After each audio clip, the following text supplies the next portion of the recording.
জানাবার জন্য ভিডিওটা করছি। অনিন্দিতা বাসু আমার সঙ্গে হঠাৎ করেই ওর পরিচয় হয়।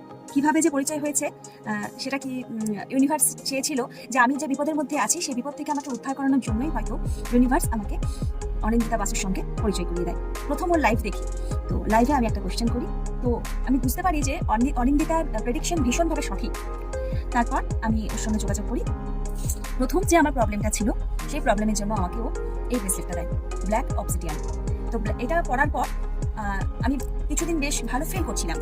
তারপর কিছুদিন পরেই একটা ভীষণ বড় প্রবলেমের মধ্যে পড়ি, যেটা ওকে আমি জানাই।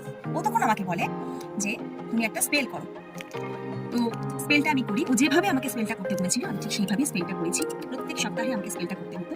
যেভাবে আমাকে যা যা রিচুয়ালস বলেছে, যা বলেছে আমি সব করেছি ওর কথা মতো। সত্যি বলতে আজকে যে প্রবলেমটা আমি সেই সময় ফেস করেছিলাম, আজ সেখান থেকে সম্পূর্ণভাবে আমি মুক্তি পেয়েছি। সেই প্রবলেমটা আমার আর নেই। এটার জন্য অসংখ্য ধন্যবাদ অনিন্দিতাকে, আর অসংখ্য ধন্যবাদ আমার ইউনিভার্সকে। এত বড় একটা বিপদ থেকে, এত বড় একটা সংকটের মুখ থেকে আমাকে অনিন্দিতা বের করে নিয়ে এসেছে। Thank you Anindita, thank you universe, thank you universe, thank you universe.